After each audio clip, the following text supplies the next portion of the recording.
This is Jews 19. I am not perfect and I'm human and I make mistakes.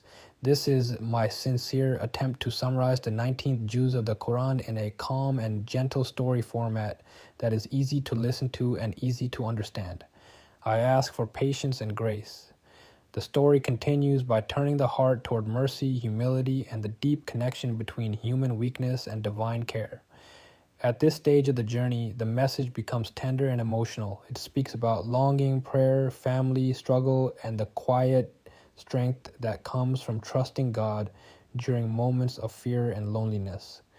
The story opens with a devoted servant who calls out to God in the silence of old age. His body has grown weak, his hair has turned white, and his voice trembles with humility. Yet his heart remains full of hope.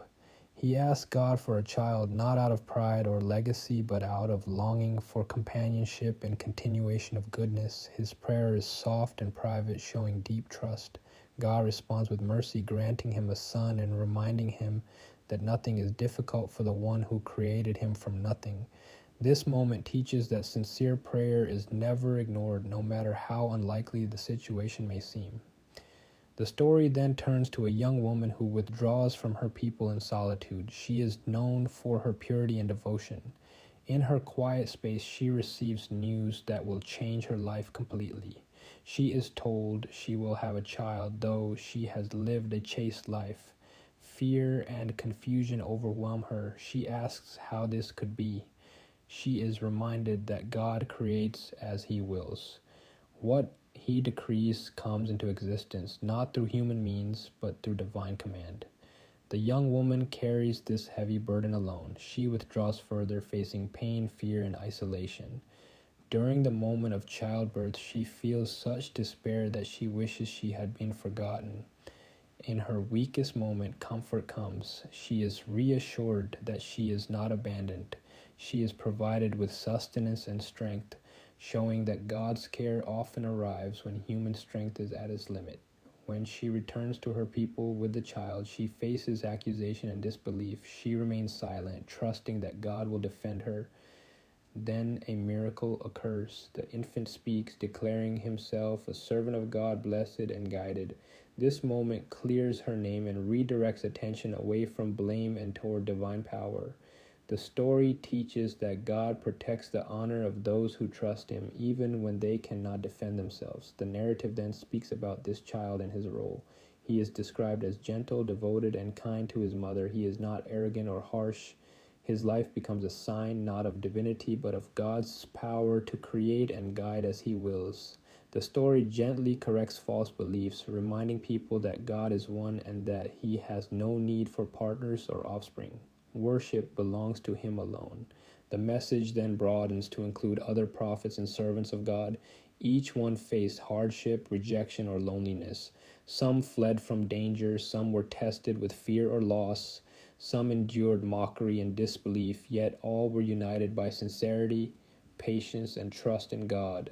Their stories are woven together to show that guidance has always followed the same path, even though circumstances differed. God speaks about prayer again. Prayer is described as a lifeline during fear and confusion. Those who call upon God sincerely are answered, sometimes immediately, sometimes through unfolding events. God reassures that he is near, hearing even unspoken cries. The story addresses arrogance and denial. Some people argue about God without knowledge, follow desire instead of truth, and mock reminders. God explains that such behavior leads to loss, not because God is harsh, but because the heart closes itself off from guidance. The narrative speaks gently about the day of return. Every soul will come to God alone. Family, status, and wealth will not protect anyone. Only sincerity and righteousness will remain. This reminder is given with softness, encouraging preparation rather than fear. God reassures those who believe that they will not be forgotten. Their patience, tears, and quiet endurance are seen. God promises mercy and peace to those who remain sincere through hardship. The Jews emphasizes that mercy is central to God's relationship with humanity.